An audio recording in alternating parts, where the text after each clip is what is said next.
दोस्तों आज आपके लिए सैड लव स्टोरी लेकर आए हैं। ये कहानी अनामिका और अयान की है। यह एक सैड लव स्टोरी है। दोस्तों आगे आप पढ़ेंगे अनामिका और अयान कैसे मिले और एक दूसरे से जुदा हुए। पूरी कहानी पढ़ने के बाद आपको ये कहानी कैसी लगी हमें कमेंट करके जरूर बताएं। धन्यवाद। अनामिका मध्य प्रदेश से दिल्ली कॉलेज के लिए आई थी और अयान राजस्थान से उसी कॉलेज में पढ़ने आया था। अयान एक सीधा साधा सा लड़का है जो ना लड़कियों से ज्यादा बात करता है और ना किसी से ज्यादा मतलब रखता है।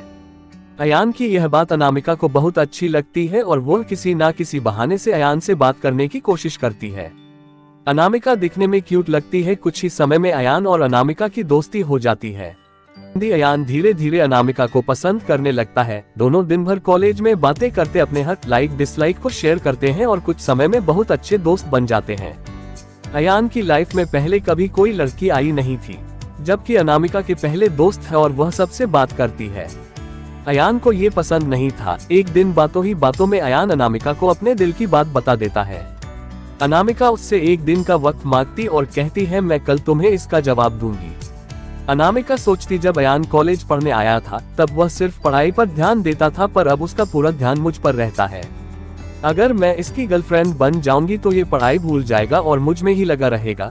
यही सब ख्याल अनामिका के मन में होते हैं और दूसरे दिन अनामिका अयान को मना कर देती है और कहती है मैं तो तुम्हें बस अपना दोस्त समझती हूँ, इससे ज्यादा कुछ नहीं। मैं यहाँ पढ़ने आई हूँ और कुछ करने नहीं। तुम चाहो तो मेरे दोस्त रह सकते हो। अयान दोस्ती के लिए मना कर देता है और अनामिका को बहुत समझाता है, लेकिन अनामिका कुछ नहीं सुनती। अयान को ये बात बहुत बुरी लगती है और वह अनामिका से बात करना बंद कर देता है। कुछ दिन कॉलेज भी नहीं आता है। अब अनामिका को भूलकर पूरा ध्यान पढ़ाई में लगाता है और ना किसी से ज्यादा बात करता है और ना मतलब रखता है। देखते देखते कॉलेज बीत जाता है और सब अलग अलग हो जाते हैं। अयान कॉलेज में टॉप कर जाता है और सबसे पहले नौकरी पा लेता है। 2-3 साल बीत जाते हैं। ना अयान को अनामिका का पता रहता है और ना अनामिका को अयान का कुछ पता रहता है। अयान अपनी कंपनी छोड़कर एक नई कंपनी में ज्वाइन करता है, जिसमें उसकी पोस्ट पहले से बहुत अच्छी और पगार दुगनी रहती है। जब अयान पहले दिन ऑफिस जाता है तो उसे पता चलता है अनामिका इस ऑफिस में उसकी जूनियर है। वह उस पर बिल्कुल भी ध्यान नहीं देता है और काम में ही लगा रहता है। कुछ दिनों ऐसा ही चलता है, पर दोनों एक दूसरे को पहले से जानते थे और एक दिन दोनों को एक प्रोजेक्ट के लिए साथ में बाहर जाना पड़ता है। प्रोजेक्ट के बाद ना चाहते हुए भी अयान और अनामिका की बात होने लगती है। अनामिका अयान को समझाती है आखिर उसने उसको मना क्यों किया था। अयान को अनामिका की बात समझ आ जाती है और दोनों में गहरी दोस्ती फिर से हो जाती है। पूरे ऑफिस में दोनों की दोस्ती के चर्चे होने लगते हैं। अयान सीधा साधा लड़का रहता है, उसको ज्यादा कुछ समझ में नहीं आता है। अयान कुछ समय बाद अनामिका को डिनर पर ले जाकर फिर से प्यार का इजहार करता है। अनामिका इस बार अयान से मना नहीं करना चाहती, पर उसके पास कोई चारा नहीं है क्योंकि कुछ ही दिनों में उसकी शादी होने वाली रहती है। अनामिका अयान को अपनी शादी की बात बताती है। इस बार अयान का दिल पूरी तरह टूट जाता है। वह बिना कुछ कहे वहां से चला जाता है।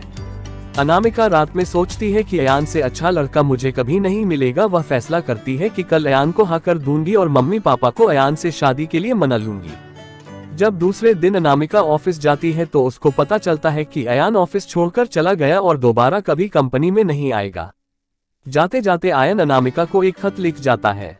जिस दिन मैंने तुम्हें देखा था उसी दिन से मैं तुमसे प्यार करता हूँ। मैं तुम्हें जिंदगी में कभी नहीं भूल पाऊंगा। तुम जहाँ भी रहो, जिसके साथ भी रहो, खुश रहो। अब इस जीवन में इस दर्द के साथ ही जिंदा रहूंगा। मैंने हमेशा तुमसे प्यार किया है और केवल प्यार किया है। तुम मेरी जिंदगी में आने वाली पहली और आखिरी लड़की हो। अब ना मेरी जिंदगी में कोई आएगा और ना मैं किसी को आने दूंगा। मैं बस अब तुम्हारी यादों में रहूंगा। आज के बाद पूरी जिंदगी में तुम्हें कभी अपनी शक्ल नहीं दिखाऊंगा। बस भगवान से यही दुआ करता हूँ तुम जहाँ भी रहो खुश रहो और शादी के लिए बहुत बहुत शुभकामनाएं। अनामिका अयान को खोजने की बहुत कोशिश करती है, पर कई साल के बाद भी उसको अयान नहीं मिलता और वह अपने माँ बाप की पसंद के लड़के के साथ शादी कर लेती। इस तरह दोनों हमेशा हमेशा के लिए एक दूसरे से बिछड़ गए और दर्द के साथ अपनी जिंदगी व्यतीत करते हैं। दोस्तों आपको हमारी sad love story in Hindi कैसी लगी हमें कमेंट करके जरूर बताएं।